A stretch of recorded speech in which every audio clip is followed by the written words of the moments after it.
Where's your mic so you can drop it? Yeah, absolutely. Like every other sentence is a mic drop moment from you. It's like, wow.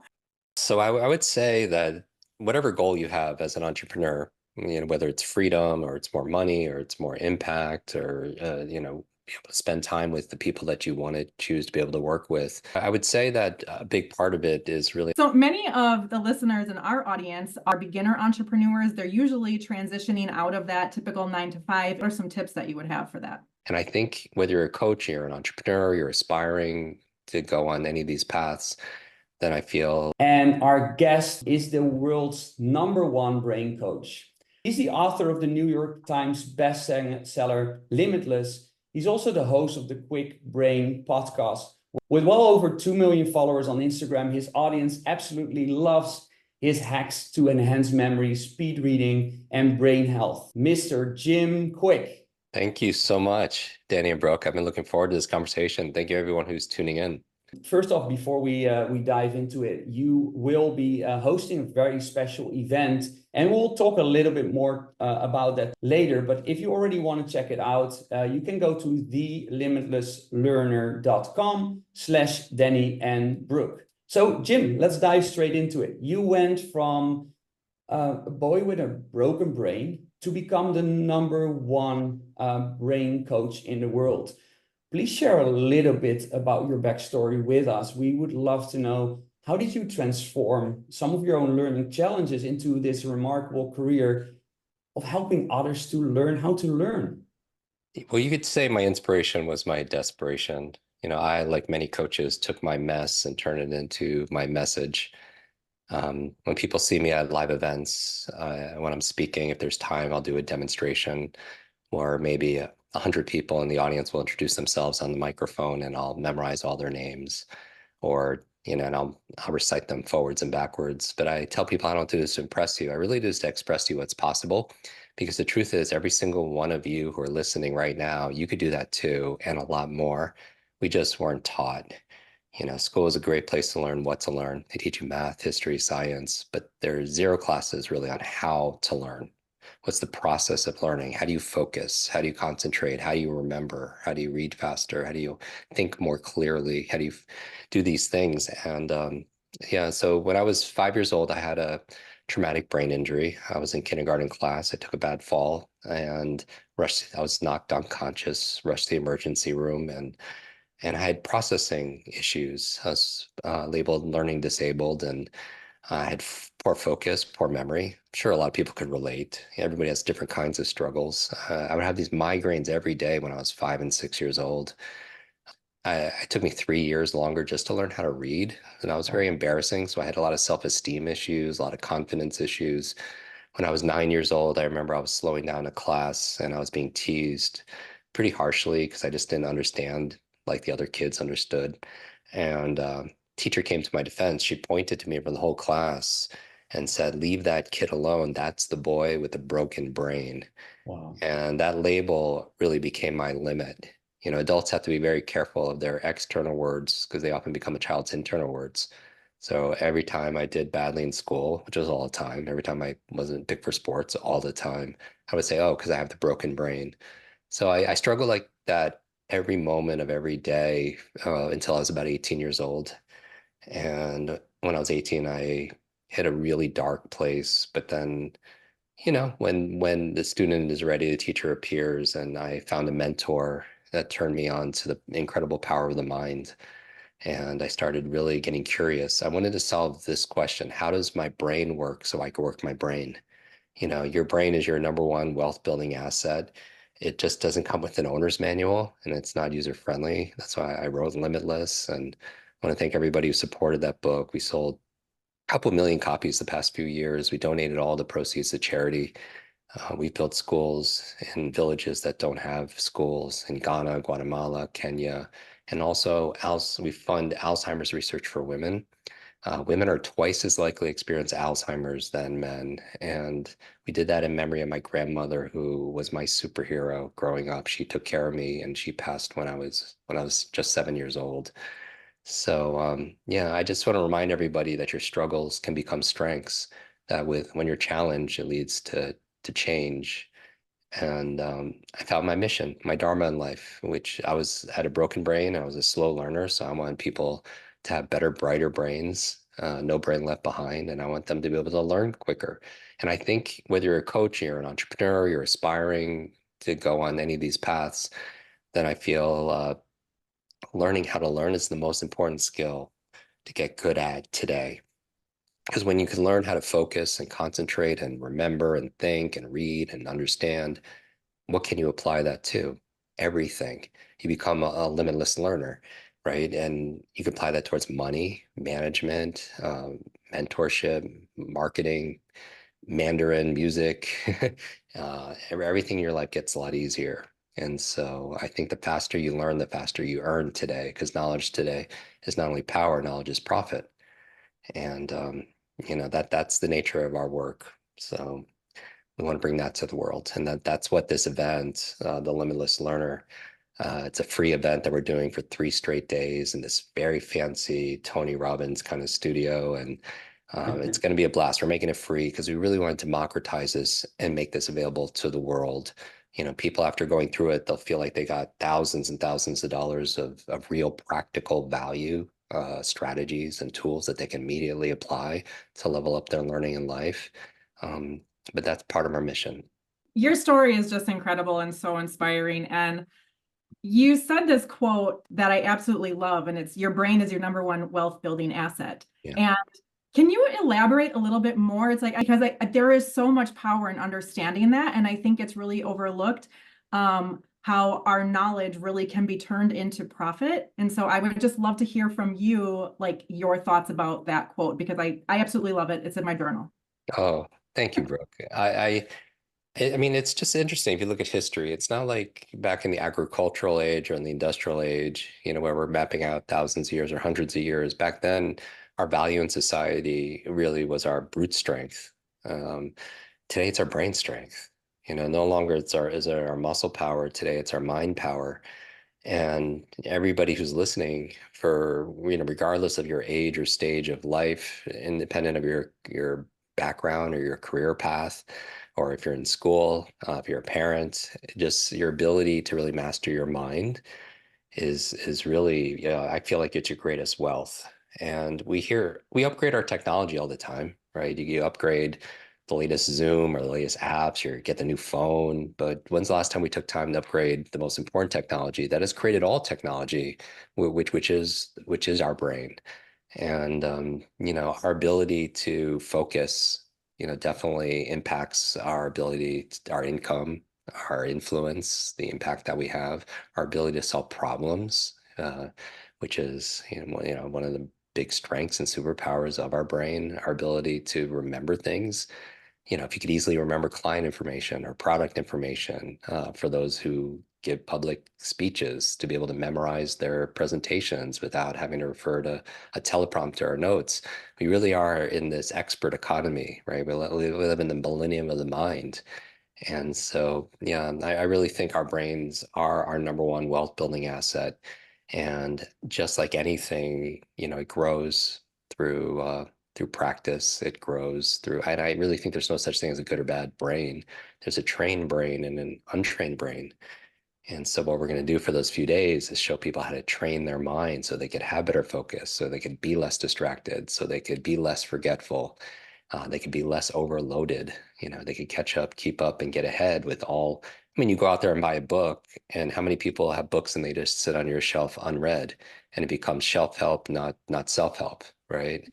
And so, and I think one of the reasons why is people just they don't feel like they feel like they're limited learners. That there's some kind of cap to how fast they could read or how much they can remember or how much they could absorb and put into action.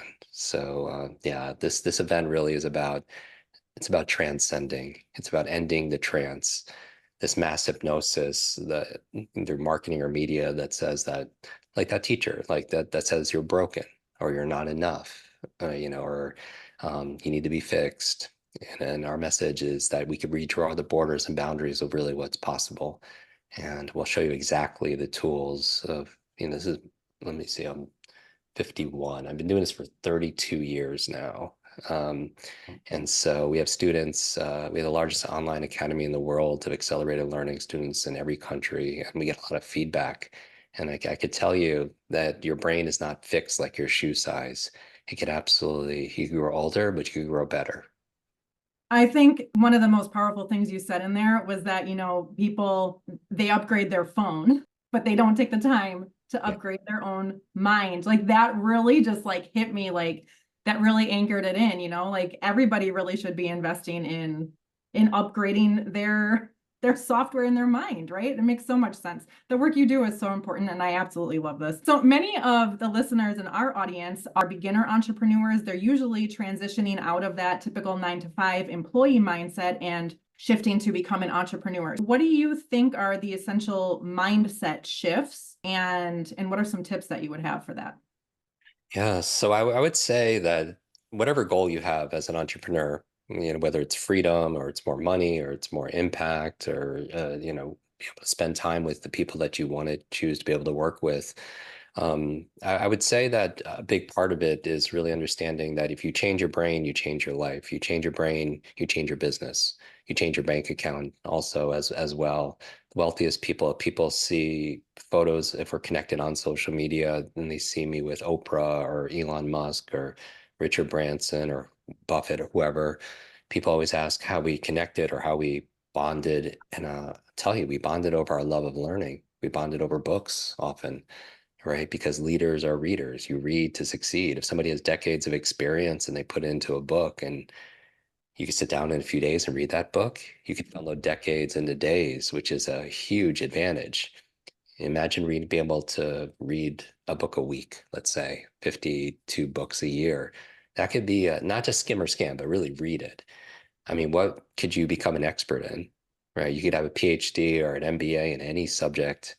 And so what I would say for an entrepreneur is your greatest wealth is between your ears. And it's just like you're saying, like if you, let's say you were born and when you come of driving age, you were given a car and it's free.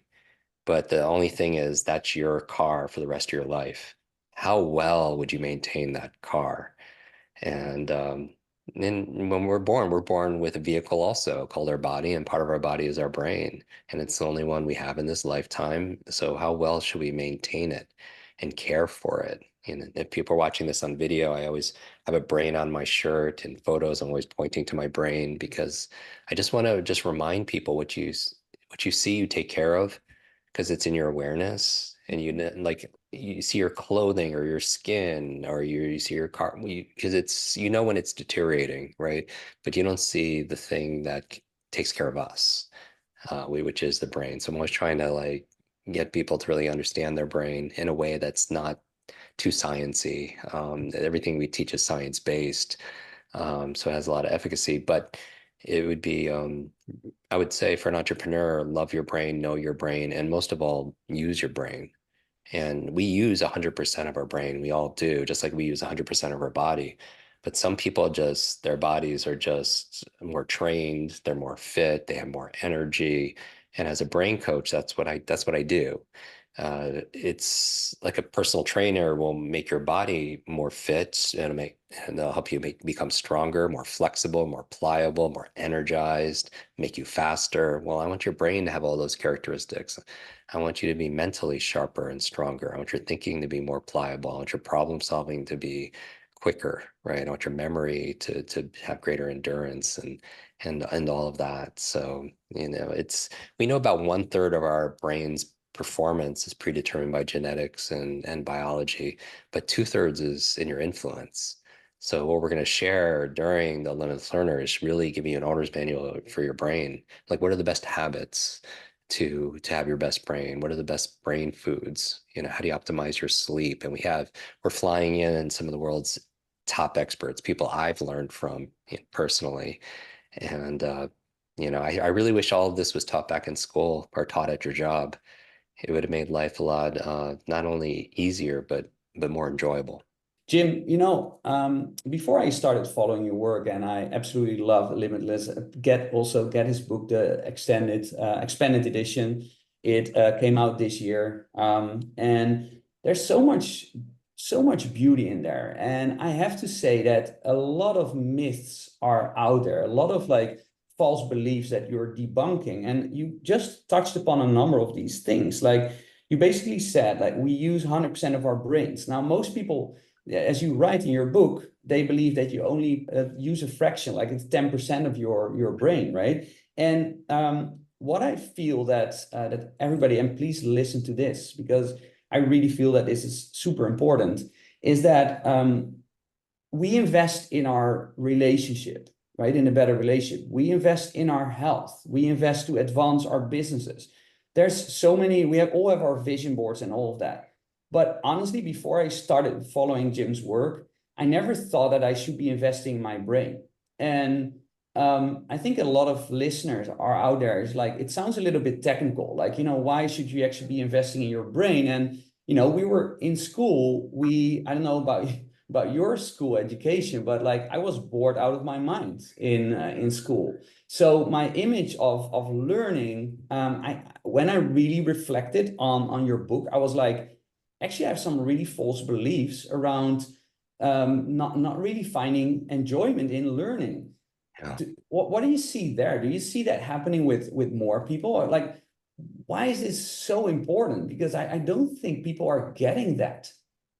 Yeah, in psychology, they have something called the confidence competence loop, where the more competent you get at something, the more confident you're going to be at it. And because you're more confident and certain, you're going to do that activity more. So it increases your competence, which it's a positive feedback loop. And it's one of those things, like I'm not a particularly good golfer, so I don't golf very often because it's not very fun for me.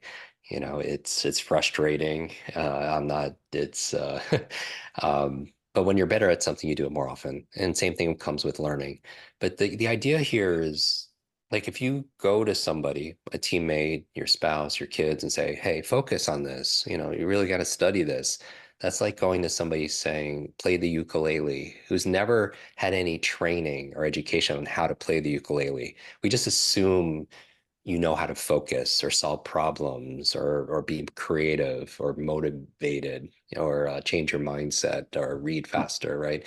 But it's these are things, again, it's a whole area that we teach called meta learning. It's the art and science of learning how to learn. Like think about it. If there was a genie could grant you any one wish, but only one wish, we would all ask for limitless wishes, more wishes, right? If I was your learning genie and I could help you become a master or an expert at any one subject or any one skill, what would the equivalent be of asking for limitless wishes? Would it be coding? Would it be negotiation? Would it be, and I think it would be learning how to learn again, because if you can learn how to learn, you could write your own ticket because you could apply that towards anything. Because the one constant in the world that's for sure is change, right? And our ability, an individual or a team's ability to learn rapidly and translate that learning into action is the ultimate competitive edge. It's the ultimate competitive advantage that there is. I mean, it's just unfair if somebody could go in a room and meet 20 strangers and leave saying goodbye to every single one of them by name, right? If somebody can learn multiple languages in a fraction of time, somebody could read something in 15 minutes that normally takes an hour, right? Those are real, tangible, measurable outcomes that, especially for an entrepreneur, if you're working a 9 to 5 and you're building your business in your spare time, and I feel like also you have to feed your business until it feeds you, right? And in the beginning, sometimes if we're going to be raw and real, in the beginning, sometimes you're grossly underpaid when you're first getting started. But if you're consistent, right, and you're always learning and you're adding massive amounts of value, then at some point there's some kind of switch where you're almost overpaid for what you're doing. And it's kind of like this idea, if you're persistent, you can achieve it. But if you're consistent, you get to keep it. If you're persistent, you could achieve that body, right? But if you're consistent, you get to keep it. And I think the same thing happens with our finances, with our health, and with our brain and our learning also as well. I love like just the way that you are able to word things. Like you have this gift where you just do it in such a way that it clicks. It's like you can say a concept that maybe, you've heard before, but it's the way that you say it. And that's why you are such a great teacher and coach is because you're able to take these big concepts, but really break it down and make it tangible and doable. And like I said, just the way that you phrase things just like anchors it in. It's like your mic, so you can drop it. Yeah, absolutely. Like every other sentence is a mic drop moment from you. It's like, wow. So Yeah, that's why I look forward to spending, 3 days with everybody here, because there, we can go really deep in those kind of areas, and it's interactive, and we're in, there's screens everywhere, and the chats, we get to monitor everyone's progress, and it's going to be, if you miss it, you miss a lot for sure. Yeah, and one of the things that I love about an event like this, an immersion, is that we can read books, right? We can listen to the audio, but like often what happens after we read a book, like nothing happens, right? Like the actual implementation or the action. And one of the things that really resonated with me is like that you just said that you basically will give an owner's manual. You will say like, okay, how does it actually work here? And what are some of the actual habits? Like, from what I'm understanding is that you talk about mindset, motivation, methods, all these things that are like critical for an entrepreneur to gain momentum in their business, right? So time is really flying by. We wanted to ask you, just because there's a lot of people that are fascinated about AI, Sure. right? So we would love your perspective, especially from a brain health point of view, because through all that prompting, like, are we not making ourselves like lazier, and are we weakening our brain, or do you see that AI is actually, able to amplify the brains that we have? How do we do that? So yeah, let's make this practical, and we can unpack this a little bit, because so in Limitless, I talk about the four horsemen of the mental apocalypse, and these are really amplified by technology. So really, really quickly, there's digital deluge, which is a term I coined to talk about information overload.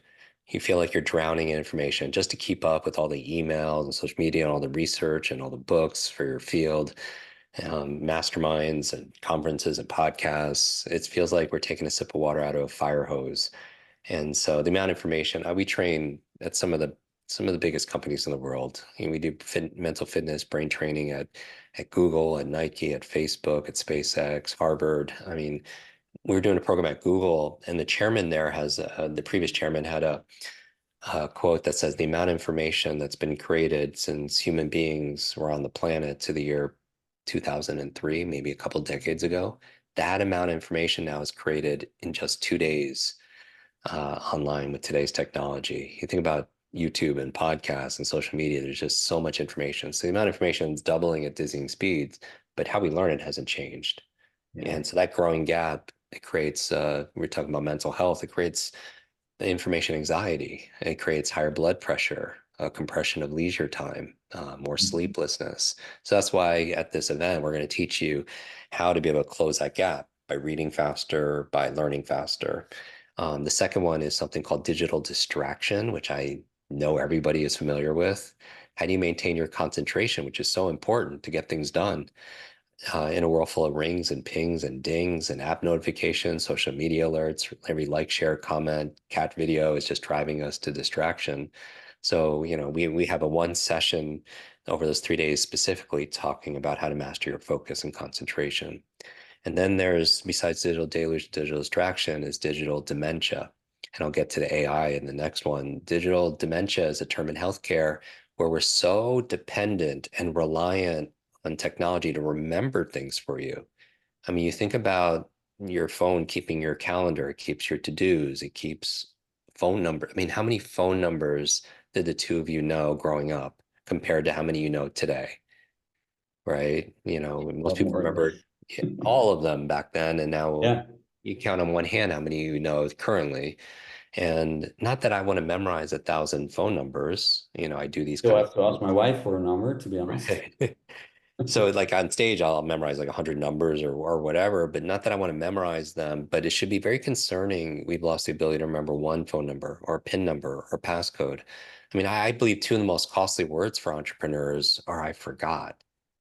I forgot to do it. I forgot to go to that meeting. I forgot what I was going to say. I forgot what I just read. I forgot what they told me. I forgot that person's name, right?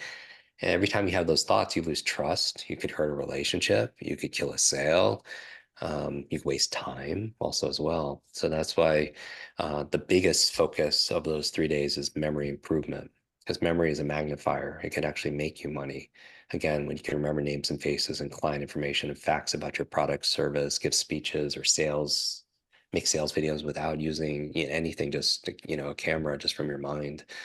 And then the last one is a digital deduction, and that's a term I coined, and AI is very relevant to that. Digital deduction is, I read a study where they don't, this generation, current generation, younger generation, for the first time had lower test scores when it came to logic, rational ability to the previous generation. And they attribute part of that to technology, because technology is not only remembering things for you, it's thinking for us now, right? I mean, even if you take a simple example of when we had to drive somewhere here to there, we would have to flex and develop our visual spatial intelligence to know where things are.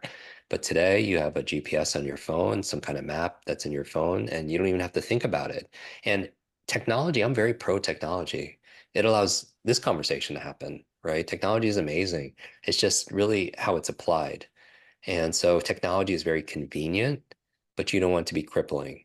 I would equate that to being, let's say you have your office or your apartment on the fifth floor of a building. If you took the elevator every single time, it's very convenient. And an elevator is a form of technology, but then you don't get the steps in, right? If you have to go to the bank to make a transaction, it's 8 blocks away, and you take the car or an Uber, then you didn't get your steps in, right? And so it's this balance that we're making all the time between convenience and being crippled, right? Because I feel like nowadays we get paid for our mental resilience, for our mental fitness, for our mental health.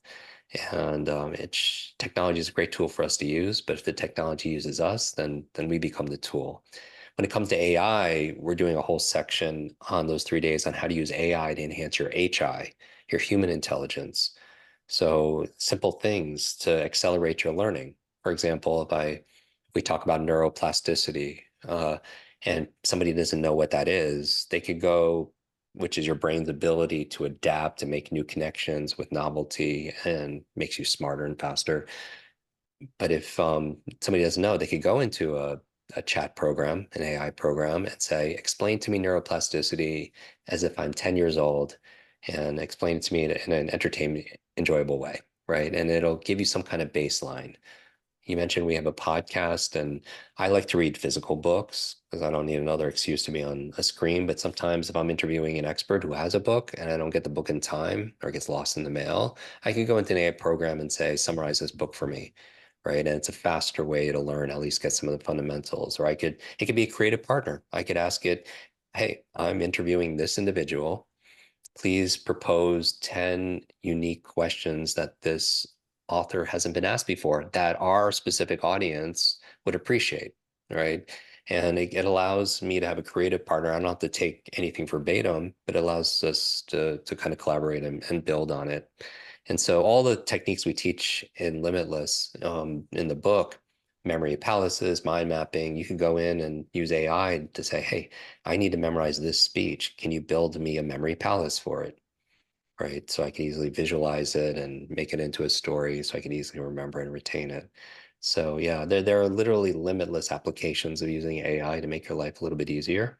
And just the only caveat I would have is, it's still, your brain is like a muscle. It's like use it or lose it. So I would still have agency and ownership and take a level So of powerful. responsibility. Have agency, have ownership. And what you said earlier, change your brain, change your life. To everybody listening, like please just go to thelimitlesslearner.com/Danny and Brooke. Sign up for this event. Like it may make you smarter. Is there any final word that you would like to say for our audience? Yeah, I would just say thank you so much. I really appreciate, especially for your audience, because it's for people to go out there. I feel like entrepreneurs really they bring so much value to the world. They create great jobs, they solve problems. They, you know, and if you're a coach, I mean, I don't know a more important role than somebody who could help mold and be a guide, you know, for somebody else. I believe the life you live are the lessons you teach. And we train a lot of entrepreneurs, a lot of coaches to help level up their learning so they can level up their life, so they can support their clients better.